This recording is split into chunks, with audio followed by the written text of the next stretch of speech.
temos a honra de ter hoje aqui conosco, mais uma vez, o Dr. Frederico Viotti, diretor de comunicação do Instituto Plínio Correia de Oliveira. Muito obrigado, Sorélio. E eu agradeço muito a todos que estão aqui, agradeço a paciência nesse domingo de estarem aqui para ouvirem uma reunião que vai ser um pouco complicada. O senhor Marcos Machado, ele pediu para que eu tratasse do panorama internacional, do Brasil, da Quaresma, com a paixão de nosso Senhor Jesus Cristo. Então eu tenho a impressão que vai demorar mais ou menos uma semana para nós terminarmos a reunião. Eu vou tentar resumir em 45 minutos, 50 minutos. E é um tema de fato muito importante. O senhor Hélio bem mencionou, nós estamos hoje numa situação talvez única em vários aspectos. O mundo nunca assistiu, é difícil dizer que já tenha assistido uma transformação tão rápida. O que existia antes no mundo? Não era uma ordem boa, não era uma ordem católica, evidentemente. A ordem internacional que existia antes era a ordem que nasceu em Yalta, depois da Segunda Guerra Mundial. Quando houve a Segunda Guerra Mundial, pouquinho antes do final dela, 3 líderes se encontraram em Yalta, que fica, coincidentemente, na Crimeia, que foi ocupada pelos russos em 2014, e se encontraram o Churchill, Roosevelt e Stalin. Eles se encontraram em Yalta e fizeram a divisão de como seria o mundo pós-Segunda Guerra Mundial. Evidentemente, Stalin não cumpriu nada daquilo que tinha sido mais ou menos acordado. A começar de eleições livres nos seus países, onde a Rússia tinha um certo domínio. Nada disso ele fez. Como, aliás, nós veremos que a Rússia, ao longo do tempo, continuou fazendo mesmo depois que o comunismo caiu. Então, essa ordem que nasceu não era uma ordem católica, mas ela era uma ordem que existia. Agora, essa ordem está sendo corroída, ela está sendo transformada muito rapidamente. E é sobre isso que nós trataremos, então, no dia de hoje. A primeira notícia que nós trouxemos saiu no estado de São Paulo, é de um cientista político chamado Bolívar Lamonier. Ele vai comentar como é que os Estados Unidos agiram nos últimos 80 anos e como agora mudou completamente. Havia um diplomata na União Soviética chamado George Kennan. Ele faleceu em 2005 aos 101 anos de idade. Ele foi de longe o mais influente diplomata americano na União Soviética e nos Estados Unidos depois, pela influência que ele teve em toda a política externa americana. Ele serviu como embaixador lá na União Soviética e em 1946, ele escreveu um longo telegrama, que depois se tornou política externa dos Estados Unidos, cujo teor foi publicado no ano seguinte, em 1947, num artigo intitulado, assinado apenas como Mr. X, e com o título As Fontes da Conduta Soviética. Ele descreveu a União Soviética como uma máquina essencialmente expansionista, que jamais se deixaria limitar por negociações diplomáticas. Recomendou então que os Estados Unidos adotassem uma estratégia de contenção, recorrendo a todos os meios possíveis e confrontando o poder soviético em qualquer parte do mundo. Assim nasceu de imediato a Guerra Fria. A presença americana na política interna de numerosos países e até mesmo o Plano Marshall, que soergueu a Europa dos escombros da Segunda Guerra Mundial.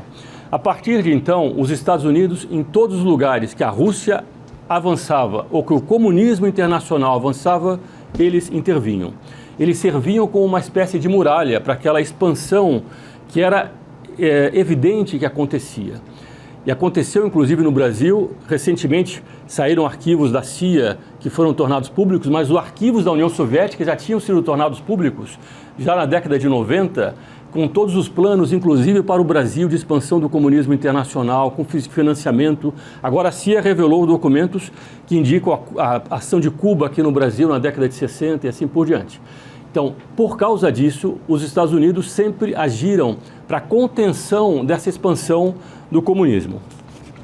Bom, o segundo artigo é de Farid Zakaria, do estado de São Paulo, 22 de fevereiro. Os Estados Unidos estão há muito tempo na vanguarda dos esforços para tornar ilegítima a obtenção de território pela força.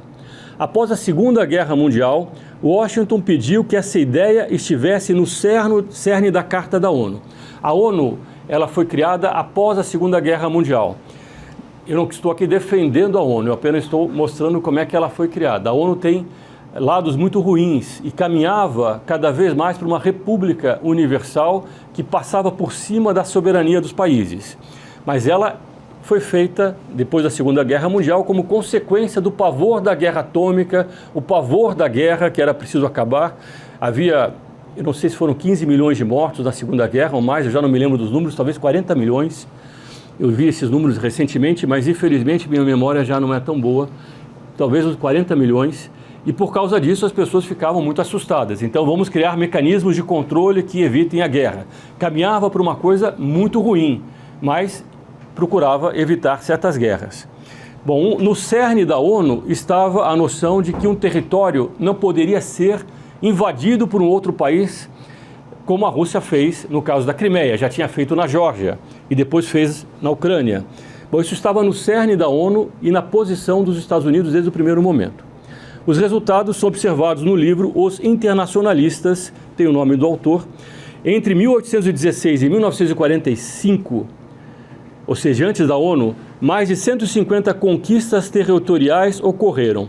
Desde 1945, com o sistema internacional de regras e normas que os Estados Unidos ajudaram a criar, conquistas territoriais desapareceram quase completamente. Mas graças ao ressentimento, bom, aqui tem uma opinião pessoal dele, que não é tão importante aqui.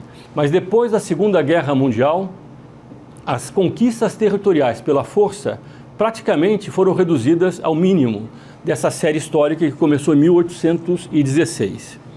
Bom, sobre o governo Trump, aliás, acho que a dona Celina é o nome da senhora? Helenice, desculpe, estava comentando comigo que nós estamos numa guerra espiritual. E é bem verdade isso, nós estamos numa guerra espiritual e nós temos que buscar olhar nessa guerra espiritual qual é a ação dos anjos e dos demônios, da providência e daqueles que querem o contrário do que Deus quer. Nesse sentido, os governos, eles evidentemente às vezes fazem coisas muito boas. O Trump fez coisas boas e tem feito coisas boas, por exemplo, quando ele define que só existem dois sexos, quando ele corta o financiamento do aborto, quando ele corta o financiamento da esquerda mundial através da USAID, no Brasil se diz USAID, era uma agência de ajuda que era usada pela esquerda no mundo inteiro para financiar a revolução contra a Igreja Católica, contra a moral católica. Isso são coisas excelentes que ele fez, mas nós temos que ver também as sombras daquilo que ele tem tratado do ponto de vista da ordem internacional. Então essa matéria, que é do New York Times, que é um jornal de esquerda, mas que traz dados que são interessantes. Presidente abre um novo mundo para Putin. Após 3 anos de isolamento, um mundo de novas possibilidades se abriu para Vladimir Putin, com a mudança de poder em Washington. Acabaram as declarações sobre como os Estados Unidos enfrentam valentões, apoiam a democracia e a liberdade. Foi uma rápida virada na sorte de Putin. Agora ele talvez acredite que chegou a hora de mudar o equilíbrio de poder em favor do Kremlin e não apenas na Ucrânia. Ele vê uma oportunidade real de afastar os Estados Unidos da Europa. Veja um ponto interessante. Nós podemos discutir muito quais são as intenções das pessoas. As intenções é muito difícil da pessoa conhecer e só Deus conhece de fato as intenções das pessoas. Mas nós podemos ver aquilo que está acontecendo como fato concreto. Qual é o resultante das ações? Então ele diz aqui, uma oportunidade real de afastar a Europa dos Estados Unidos. E o objetivo maior é a destruição da OTAN. No recente telefonema do Trump a Putin sobre o cessar-fogo na Ucrânia, que a Rússia mais uma vez enrolou e até agora não está muito claro o que eles vão aceitar ou não vão aceitar, um ex-presidente da Rússia, que é o Medvedev, ele comentou o seguinte, aliás, o Trump chamou o Zelensky de ditador. Quem está há 20 anos no poder é o Putin, com eleições que ninguém reconhece como legítimas. E ele alternava entre o cargo de primeiro-ministro e o cargo de presidente. Quando ele era primeiro-ministro, o sistema era parlamentarista, quem mandava era o primeiro-ministro. Quando ele era presidente, o sistema era o presidencialismo, quem mandava era o presidente. Então ele está há mais de 20 anos no poder da Rússia, mas o ditador era o Zelensky. Agora, o Medvedev, que foi presidente da Rússia, depois desse telefonema, disse o seguinte: o telefonema entre os presidentes Putin e Trump provou uma ideia bem conhecida. Há apenas a Rússia e a América na sala de jantar. O prato principal é uma costeleta ao estilo de Kiev. Bom apetite. Então, a Ucrânia só entrou agora nas conversas. Nos primeiros momentos, a Ucrânia foi deixada de lado das conversas. Não sei se vocês sabem o que aconteceu em Munique antes da Segunda Guerra Mundial. Quem aqui já ouviu falar do Pacto de Munique? Eu peço que levante o braço. Tem muitas pessoas que não ouviram. Eu não sei o que é. Em 1938, a Alemanha nazista já havia invadido a Áustria, mas ela queria, em nome da raça germânica, porque na Tchecoslováquia os Sudetos eram ocupados por maioria germânica, que eram de alemães, assim como parte da Ucrânia, porque era o mesmo povo, era o povo russo, que começou, aliás, em Kiev e depois foi para a Rússia. Aquela região tem muitas populações russas, que, entretanto, não pediram para fazer parte da Rússia. Bom, essas populações, na Tchecoslováquia, tinham origem alemã. E o Hitler, então, dizia que ele queria reunir de novo os povos germânicos. E ele, então, ameaçava invadir a Tchecoslováquia. Só que a Tchecoslováquia tinha o tratado de defesa com a França. Um tratado em que a França se comprometia a defender as fronteiras da Tchecoslováquia.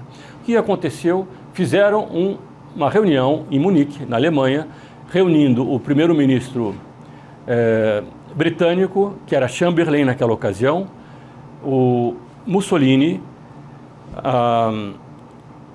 o Dédalier, francês, e o Hitler. E eles então foram para Munique e fizeram uma reunião sem convidar a Tchecoslováquia.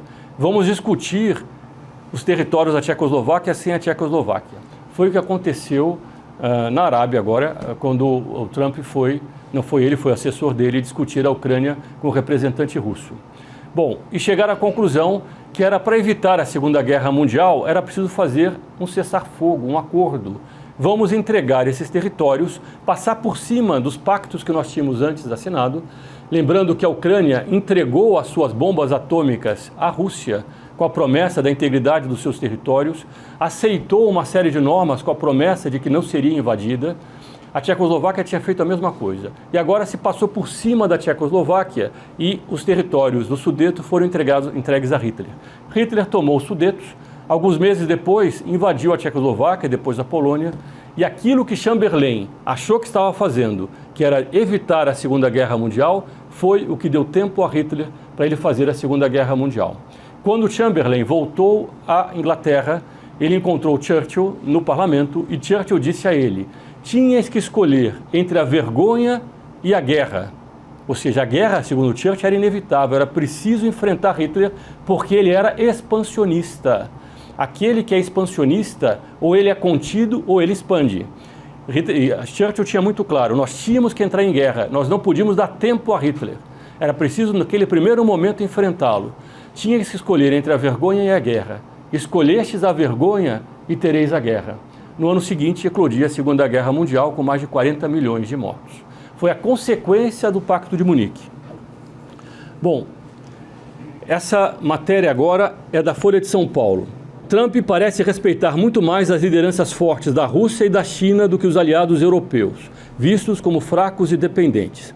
O fato é que Trump, Putin e Xi Jinping são a nova base decisória da geopolítica global.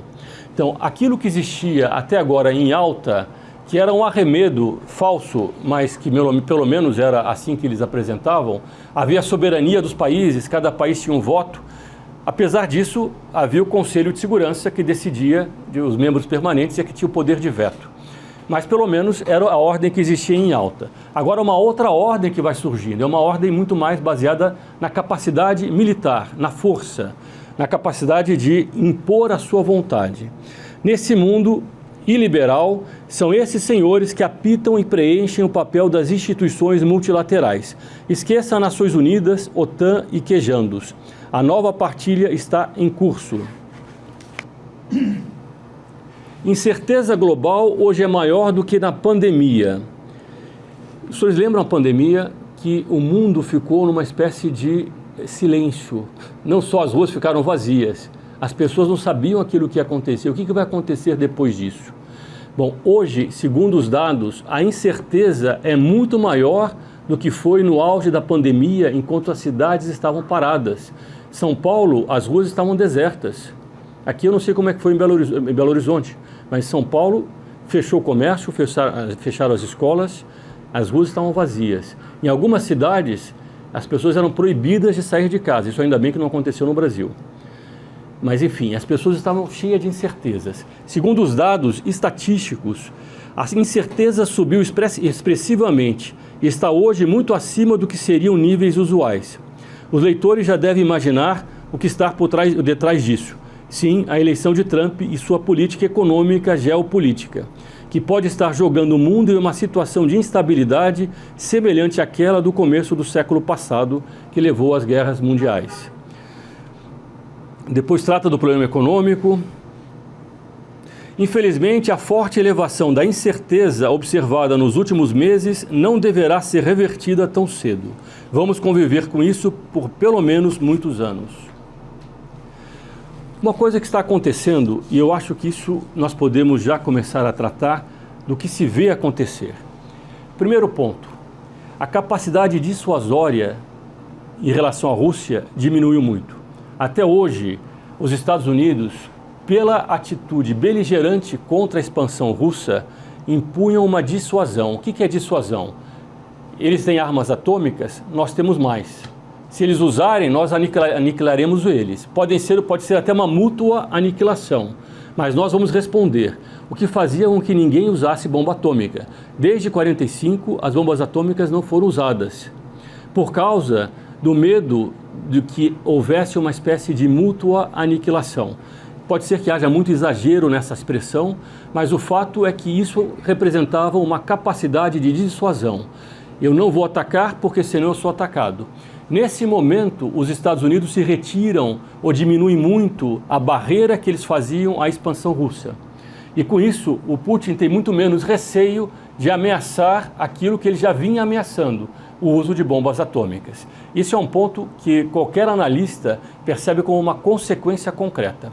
Outra consequência concreta, a Aliança Ocidental ficou muito fragilizada.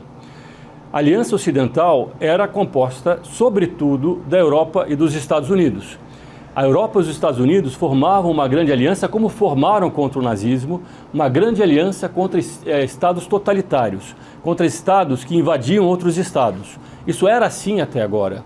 Com os Estados Unidos dando essa abertura que ele está dando a Putin, essa aliança começa a ser muito enfraquecida. Donald Trump já disse várias vezes que ele não vai fazer as guerras dos outros, que ele quer que cada um aprenda a se virar por si mesmo.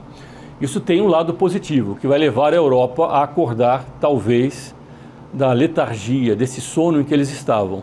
Agora, essa aliança, que servia também como uma força dissuasória, começou a ser muito enfraquecida. Uma outra questão.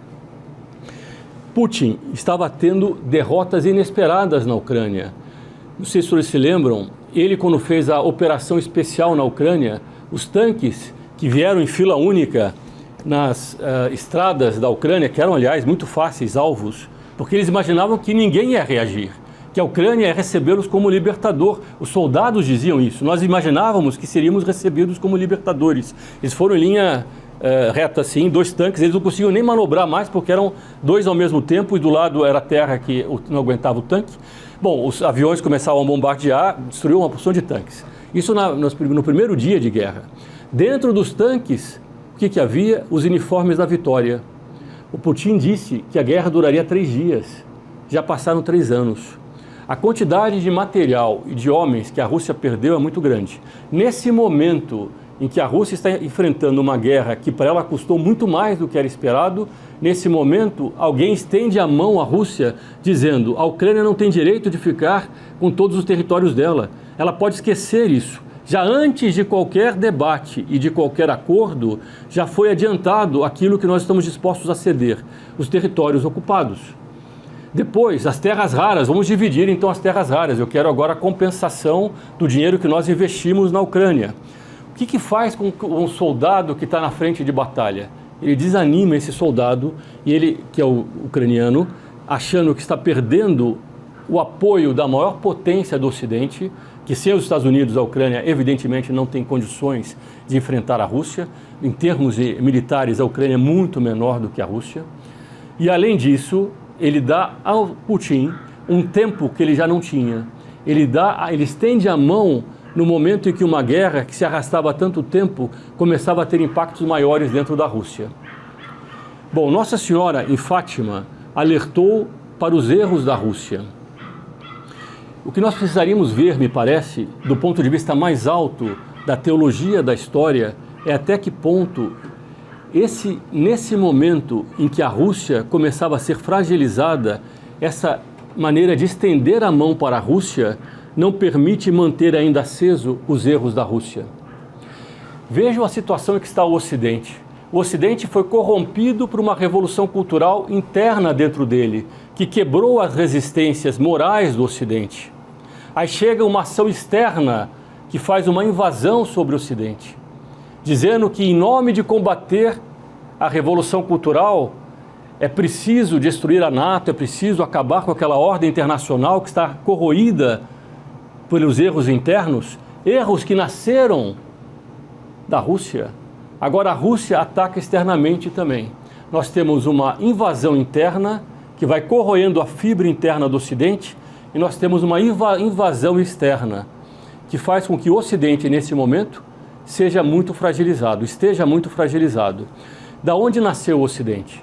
O Ocidente nasceu do sangue sacrossanto de nosso Senhor Jesus Cristo. Quando se vê hoje a Igreja Católica passar por um processo que o Papa Paulo VI falou de autodemolição, é uma demolição interna, o mesmo processo ocorreu dentro do Ocidente. É uma autodemolição interna do Ocidente. Mas não é por isso que o Ocidente deixa de ser aquilo que ele é. E não é por isso que a Igreja Católica deixa de ser o corpo místico de Cristo. Essa autodemolição é a doença, não é a Igreja. Assim como o Ocidente não é a doença, que é a revolução cultural que está corroendo ele por dentro. Ele é a consequência da conversão dos povos que foram aderindo a nosso Senhor Jesus Cristo, à Igreja Católica, foram recebendo o batismo e foram fazendo com que na coroa de cada rei houvesse uma cruz. A cruz de nosso Senhor é colocada em cima de todas as coroas, por causa dessa conversão desses povos que foram buscando fazer da terra algo correspondente à doutrina que nosso Senhor deixou a nós, que está no Pai Nosso. Venha a nós o vosso reino, seja feita a vossa vontade, assim na terra como no céu. A conversão desses homens fez com que, em determinada área geográfica do mundo, nascessem as nações que eram as nações católicas. Essas nações é que são a base do que hoje é chamado de Ocidente.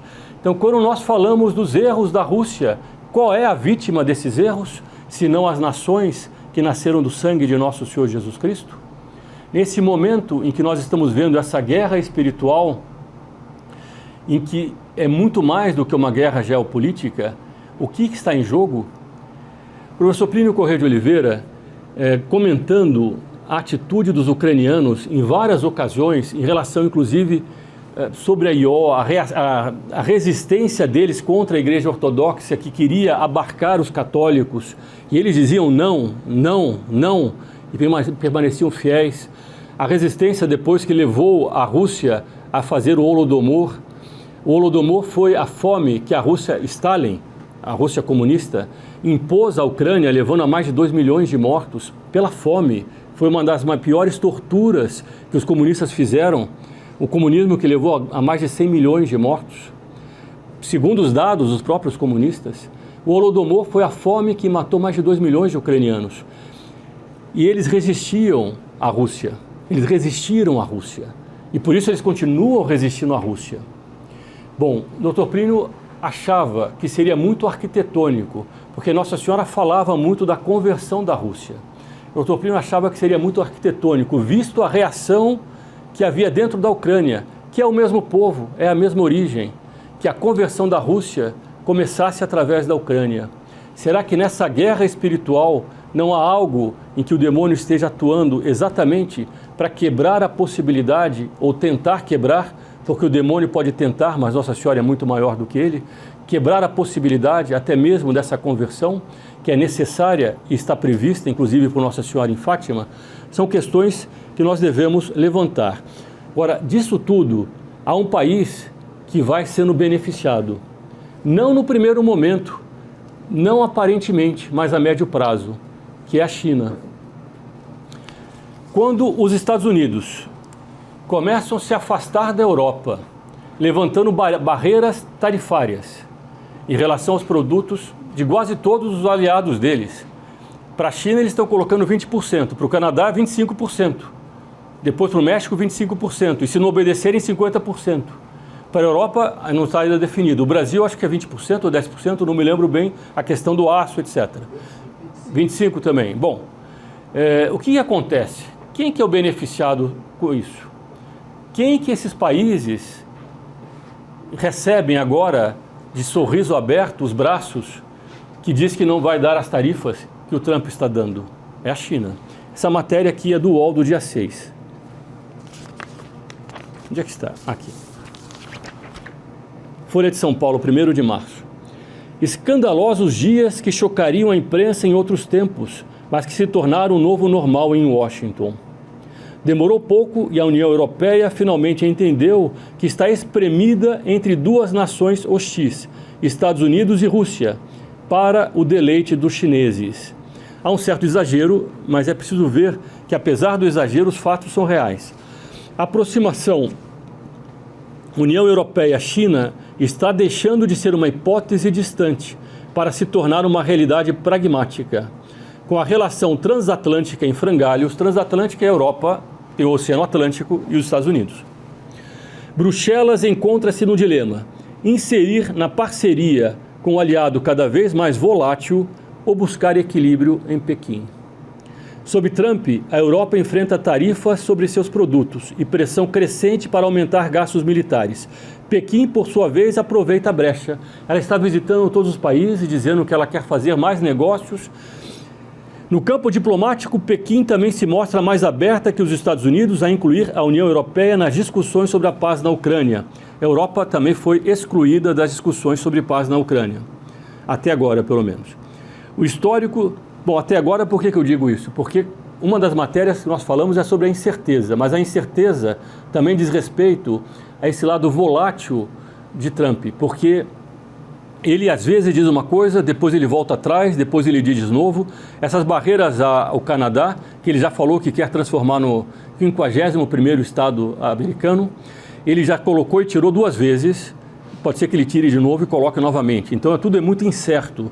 Então aqui é uma análise que passa também por esse aspecto. Ninguém sabe aquilo que vai acontecer. Pode ser que daqui a pouquinho a Europa esteja de novo no centro da discussão sobre a guerra. Por enquanto não está. O histórico de Pequim em relação a práticas comerciais desleais e espionagem cibernética não é animador. Além disso, a relação próxima entre China e Rússia segue como um obstáculo incontornável para um alinhamento pleno. A Europa precisa se munir de pragmatismo, utilizando a aproximação com Pequim como instrumento de pressão sobre Washington, sem cair na armadilha de substituir uma dependência por outra. Ganha a China, que se fortalece diante da fragilidade ocidental.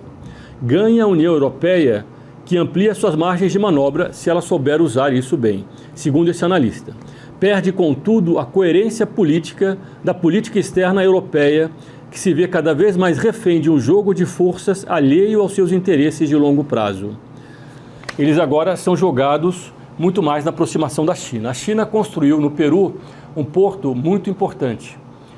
E o Peru tinha pedido aos Estados Unidos, os Estados Unidos não tiveram interesse, a China nós temos interesse. E assim tem sido em diversos países. Até que ponto a China consegue manter esse ritmo não está muito claro. E da onde que vem, porque a China é uma espécie de caixa preta. Aquilo que acontece lá dentro, os números, ninguém pode saber bem aquilo que é real ou é fantasia. Ninguém sabe aquilo que acontece dentro da China. Mas ela, evidentemente, com uma mão de obra muito barata, com um investimento que recebeu dos Estados Unidos durante décadas, e Trump tem razão nisso, de atacar isso que aconteceu. Os Estados Unidos, no fundo, deram dinheiro ao Partido Comunista, enriqueceram a China. Agora ela tem dinheiro para fazer uma manobra geopolítica com esse dinheiro. E ela está fazendo, ela está usando essa manobra.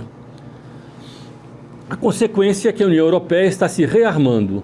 A Alemanha mudou a Constituição agora, 2, 3 dias atrás. O Japão está se rearmando.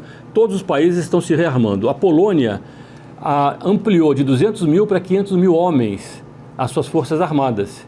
E acabou de sair do pacto de não proliferação das minas, aliás, de não uso de minas terrestres. Ela disse que vai colocar minas em toda a fronteira com a União Soviética, e não só ela, vários outros. Para vocês terem uma ideia dos gastos, o investimento, isso é do dia 6 de março. Líderes europeus deram luz verde nesta quinta-feira, dia 6, a uma proposta da União Europeia para rearmar o bloco e prepará-lo para assumir uma parcela maior de responsabilidade pela segurança de Kiev.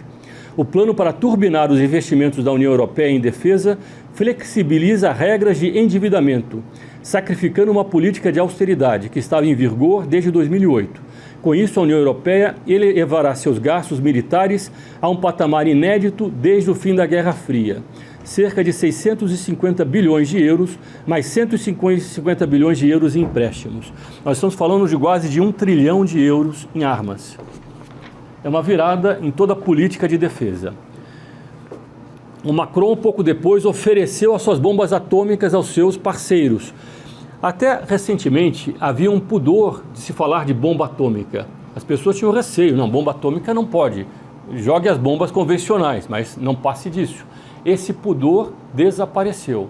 Hoje se fala, e o Putin tem dito, eu uso às vezes a pronúncia francesa Putin, às vezes a pronúncia brasileira Putin, porque eu me confundo, espero que de vez em quando aparece no canal alguém comentando, não, mas é Putin, não é Putin. Bom, aqui a pronúncia francesa é Putin, como eu acabo lendo muita matéria em francês, fica muito mais na minha cabeça o nome em francês. Mas o Putin, desde o começo, tem dito que vai usar bombas atômicas se sentir encurralado. Ele já foi quebrando essa barreira. Agora a Europa também, de forma mais clara, está dizendo que as bombas atômicas estão à disposição. Isso não é algo que indica que a guerra está mais distante. É algo que indica, tudo isso vai indicando que a guerra está cada vez mais próxima. Sempre houve uma dimensão europeia para os interesses vitais da França e sua doutrina nuclear. A França detém o 4º maior arsenal nuclear do mundo, atrás dos líderes incontestes, Estados Unidos e Rússia. Os dois juntos têm 90% das armas nucleares, e abaixo da China. Depois vem a França. Bom, os países que deixaram os tratados das minas: Polônia, Estônia, Letônia e Lituânia. Todos eles tinham tratados que impediam eles de usarem minas terrestres. Eles saíram agora, na semana passada, desses tratados. O Fareed Zakaria, do The Washington Post, é um jornal bastante respeitado nos Estados Unidos, e Fareed Zacarias é um analista muito importante. Ele escreveu um artigo que foi publicado no estado de São Paulo no dia 15. Americanos pagarão por ataque à ordem global. Singapura joga suas cartas geopolíticas com cuidado, ao tentar manter boas relações com os Estados Unidos em uma região dominada pela China. Então, vale a pena prestar atenção quando o seu ministro da Defesa diz que a imagem de Washington mudou de libertador para grande desestabilizador, para um senhorio buscando aluguéis. Quando o Trump disse que quer receber de volta 500 bilhões de dólares, que aliás ele não colocou na Ucrânia, ele colocou cerca de 150 bilhões, mas que ele quer receber de volta a ajuda que ele deu à Ucrânia, os países começaram a ficar assustados, porque nunca ocorreu algo assim. Os países, quando davam ajuda militar, ainda mais para o invadido, cobravam do invasor, jamais do invadido. Se alguém tinha que pagar pelas perdas da guerra, era aquele país que tinha invadido, era a Rússia. Mas não, o Trump quer metade das terras raras da Ucrânia para explorar através de empresas, para pagar os 500 bilhões de dólares que ele disse que ele deu para a Ucrânia. Então, o que diz aqui? Um país aliado dos Estados Unidos. Aliás, os aliados dos Estados Unidos são os que estão recebendo as maiores censuras dos Estados Unidos. É a Groenlândia, a Dinamarca, que é a grande aliada dos Estados Unidos, há bases militares lá. O Alasca, o Canadá era o grande aliado dos Estados Unidos. O México são os países que ele mais atacou desde que ele assumiu o poder. A Europa era a grande aliada dos Estados Unidos. Nesse momento, todos eles vão sendo alijados. E o Trump elogia muito Putin e ataca os seus aliados. Então, diz aqui o ministro da Defesa de Singapura, ele mudou de libertador para grande desestabilizador, para um senhorio buscando aluguéis. Os Estados Unidos não estão mais dispostos a garantir a ordem global. foi o que disse Trump. Toda essa ordem que nasceu de Yalta e que dependia do poderio militar americano, ela agora está fragilizada, porque os Estados Unidos disseram de forma reiterada que não vão mais garantir essa ordem. As mudanças na política externa dos Estados Unidos estão criando uma revolução global. A Alemanha, que sempre foi central na segurança europeia, sente essa instabilidade. Sugeriu que a França e o Reino Unido poderiam ter que oferecer segurança nuclear à Alemanha, uma mudança significativa na confiança na proteção americana. Aliás, todo mundo diz que a Alemanha pode produzir a bomba a hora que quiser. E com essas mudanças constitucionais, é capaz que eles já estejam produzindo as bombas atômicas. Taiwan também está preocupada com a possibilidade de Trump não apoiar o país contra a China, como aconteceu com a Ucrânia. A dependência global dos Estados Unidos pode diminuir, levando a maior emissão de títulos pela União Europeia, como uma alternativa aos títulos do Tesouro dos Estados Unidos. Essa mudança poderia enfraquecer o privilégio exorbitante do dólar, entre aspas, que tem permitido altos déficits ao país. Os Estados Unidos, porque ele tem credibilidade, as pessoas guardam os dólares. Então ele pode emitir dólares que as pessoas continuam comprando. Ele pode emitir muito mais do que seria o normal ou do que qualquer outro país pode emitir. Porque as pessoas guardam os dólares, eles fazem reservas em dólares. Se todos esses dólares guardados fossem colocados em circulação, a moeda quebrava. Mas como ele tem credibilidade, todo mundo guarda dinheiro em dólar. E por isso ele vai emitindo dólar e as pessoas guardam, ele não entra em circulação, protege a economia dos Estados Unidos. Agora, se há uma quebra de credibilidade, o que acontece? Outros títulos são procurados, pode ser a União Europeia, pode ser outros títulos. O dólar começa a ser menos importante para essas pessoas e pode haver uma quebra interna dos Estados Unidos por causa disso. Essas transformações favorecem Rússia e China, que buscam reduzir a influência americana. Com a desintegração dessa ordem, a posição dos Estados Unidos deve diminuir, tornando o mundo mais perigoso e os Estados Unidos mais isolado. Bom, isso se insere dentro daquilo que eu comentei sobre a quebra interna dentro do homem. Haveria todo um capítulo para tratar, que é a questão das redes sociais. Se der tempo, eu ainda entraria rapidamente nisso, porque desde o primeiro dia do governo dos Estados Unidos, ele tem aparecido com os grandes empresários das empresas de tecnologia, das Big Techs. Todos eles, que eram democratas até a véspera, eles todos apoiavam o Partido Democrata. Com a eleição do Trump, todos eles entraram na órbita do Trump. Aliás, alguns têm dificuldade de saber quem é que manda bem nessa história, com Elon Musk às vezes aparecendo, dando entrevistas, dizendo o que tem que fazer ou não tem que fazer. Ele, que é apenas um conselheiro, acaba mandando mais do que certos ministros. Numa entrevista, o Elon Musk estava com o filhinho dele no colo, depois o menino desceu no chão, e o Trump falou alguma coisa, e o menino disse: "Cala a boca que você não é presidente". Não sei se viram a cena, correu por toda parte. Bom, alguns ficam achando que aquilo tem um fundo de verdade. Pode ser que não tenha. Na opinião minha, eu vejo muito essa ligação como algo entre um hospedeiro e um parasita. O hospedeiro é o Estado americano. O parasita é uma nova ordem, muito mais virtual, muito mais de rede social, de internet, que vai crescendo dentro de um Estado que está dando proteção a eles. E que, através dessa proteção de dentro do Estado, corrói o Estado, porque as redes sociais, elas não têm fronteiras. Tudo aquilo que a Ordem de Yalta representava, que era um Estado com fronteiras, com uma lei nacional, vai sendo vergado por causa de uma realidade supranacional sem fronteiras, que são as redes sociais, e que formam nações mentais, nações culturais, não são mais nações geográficas. São polos de atração de pessoas que se unem, mas cada vez mais imersas numa realidade virtual, sem saber aquilo que é verdadeiro ou falso. Uma das matérias que eu tinha separado aqui, já entrando nela, é sobre as deepfakes. Já ouviram falar de deepfakes? A pessoa pega o vídeo da mãe dela, por exemplo, da mãe da pessoa. E a mãe da pessoa diz que foi sequestrada em vídeo, com a voz dela, com a fisionomia dela, dizendo: "Mande dinheiro porque eu estou sequestrada". A filha, o filho, o que fazem? Mandam o dinheiro porque está vendo a mãe. Só que isso foi feito por inteligência artificial. Não é real.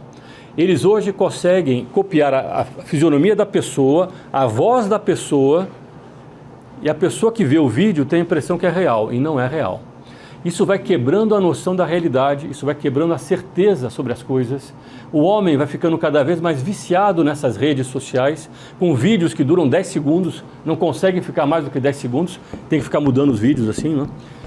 Aquilo vai quebrando a pessoa por dentro. Essa é a consequência dessa revolução cultural, desse processo em que as Big Techs entram muito nisso. Há lados muito bons nessa história da internet, porque fez com que os isolados, que eram os conservadores, pudessem se unir, pudessem se reunir para combater esse processo. Mas ela também tem um outro aspecto e vai corroendo a pessoa por dentro. Então essa matéria é aquela questão do queijo aqui, chama Geração Z. Saí silenciosamente envergonhado com o meu queijo. E vai explicando outras coisas que aconteceram. Eles não sabiam interagir com as pessoas, porque estavam acostumados a interagir apenas através das redes sociais. Durante a pandemia, nem sequer aulas as crianças tiveram. Eles tiveram que fazer tudo remotamente. Quando voltaram para a aula, foi uma espécie de trauma, porque eles estavam acostumados a ficar em casa. Eles já não tinham mais toda aquela interação social. Depois, parceiros de inteligência artificial já são realidade. Como todo mundo tem defeitos, por que não criar uma pessoa de inteligência artificial sem defeitos, na opinião do outro, né? Então ele vai lá, imagina a pessoa ideal e cria um boneco de inteligência artificial e alguns se casam com bonecos de inteligência artificial. Casamento entre aspas, né? Bom, isso aqui saiu no Globo, 9 de março. Inclusive pessoas que se mataram depois porque a empresa de inteligência artificial tinha tirado aquele aparelhozinho, tinha cortado aquele chat. Aí a pessoa disse que morreu o amor dele, etc., tinha que se matar. Bom, outro aspecto. DeepSeek, TikTok, espiões chineses dentro de casa. Isso aqui saiu na Gazeta do Povo, 2 de março. A segurança nacional e a privacidade estão em risco devido ao uso de tecnologias chinesas, especialmente a inteligência artificial como o DeepSeek e o TikTok.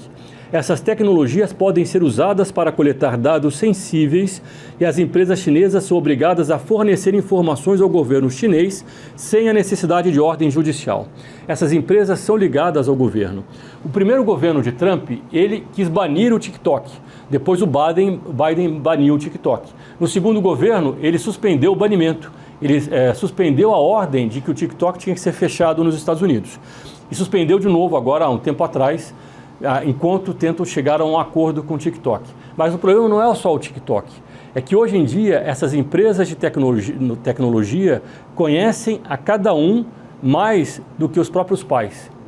Conhecem tudo que a pessoa pensa, porque ela procura na internet, a maneira como ela digita, a velocidade que ela toca nas teclas. Os bancos hoje têm sistemas sofisticados para saber se é a pessoa mesma que está lá e não é uma falsa pessoa, até pela velocidade com que ela digita. Isso tudo vai ficando gravado no computador, nessas redes de computador. O perfil da pessoa, aquilo que ela procura, aquilo que ela olha, quanto tempo ela passa em cada tipo de vídeo, se ela passa mais de 10 segundos no vídeo e 5 segundos no outro, qual é o vídeo que ela prefere. Eles sabem, inclusive, qual vídeo dar à pessoa em função das preferências.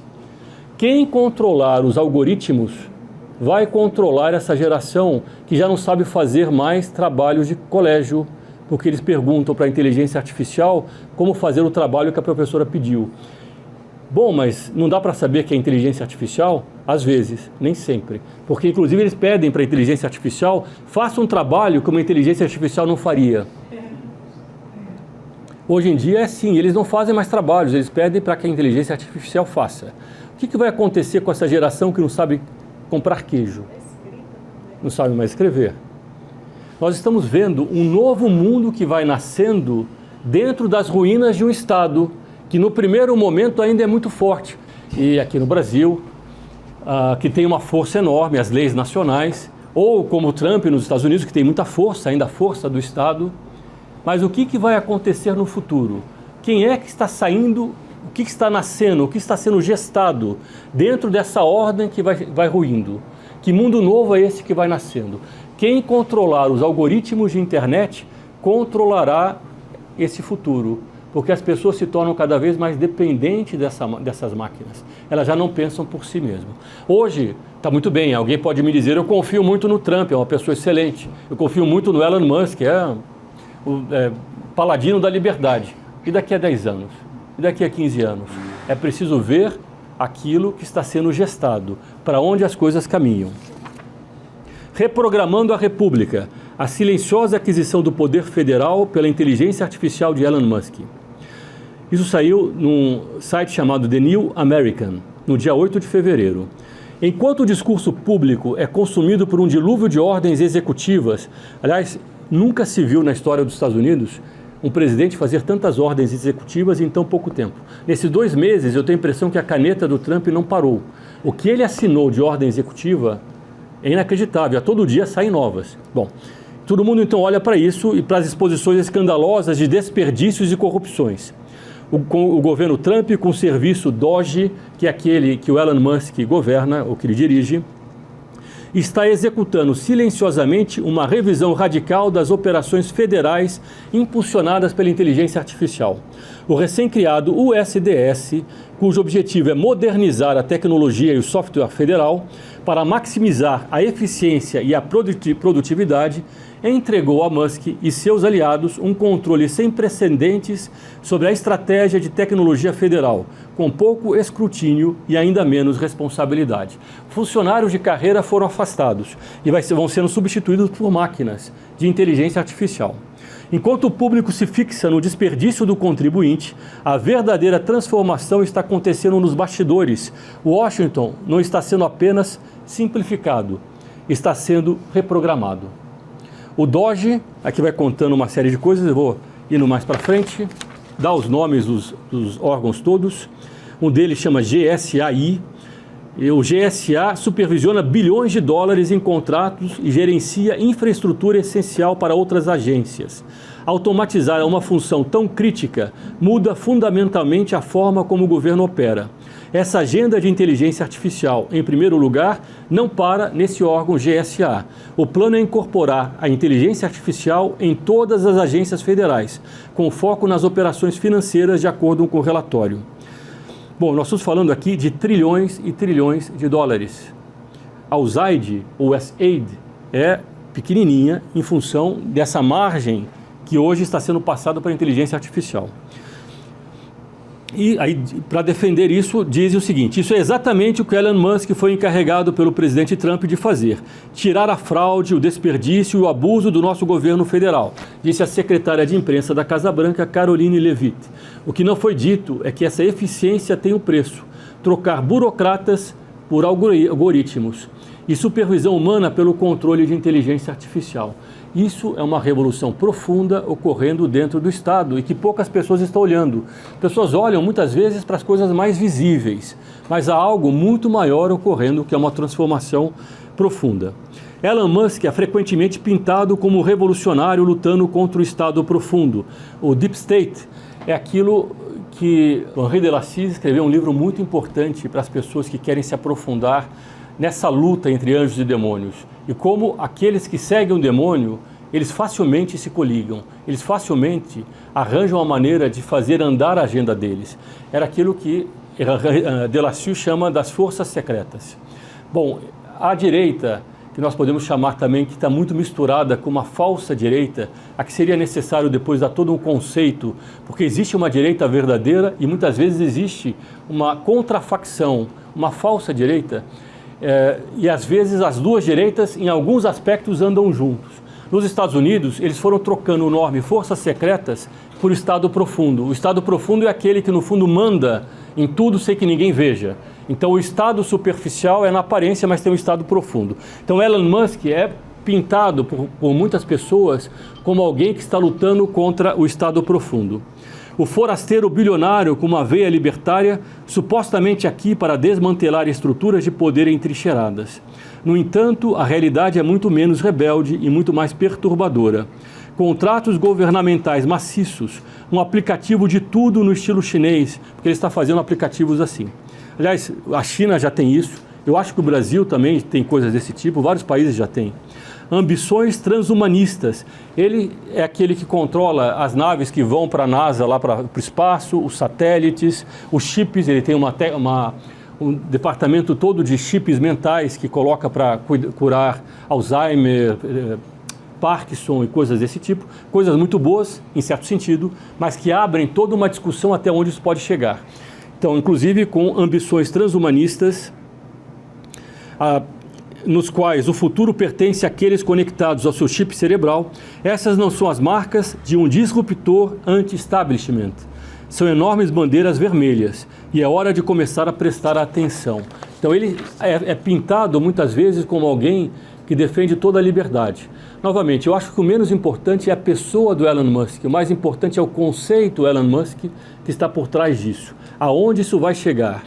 Com as equipes do DOGE incorporadas em todo o governo federal, armadas com ferramentas de inteligência artificial, o que foi apresentado como uma iniciativa de eficiência agora está se transformando em uma tecnocracia orientada por inteligência artificial, perfeitamente alinhada com as ambições globalizadoras da ONU e do Fórum Econômico Mundial. Então aquilo tudo que foi pintado como uma alternativa à globalização faz uma outra globalização por um outro lado. E uma globalização que ninguém é contra, porque a esquerda queria isso também. Essa era a bandeira da esquerda, as redes sociais, essa internet invisível que conecta todas as pessoas. Isso era feito por um caminho e agora pode ser feito por um outro caminho. Vejam que curioso, o caminho muda, mas o fim continua o mesmo. A funcionalidade real do governo pode se expandir além de qualquer coisa imaginada anteriormente, transformando a governança em um aparato autossustentável operado por inteligência artificial com alcance e poder sem precedentes. Com amplo controle sobre a governança da inteligência artificial, contrato de defesa, infraestrutura espacial, operações do Tesouro e a automação de agências federais, a verdadeira questão não é se Musk é um disruptor, é se ele está consolidando o poder mais rápido do que qualquer figura do establishment antes dele. Em algum momento da história, houve um passo tão rápido para se chegar a esse fim como agora? Essa é a pergunta que ele fez.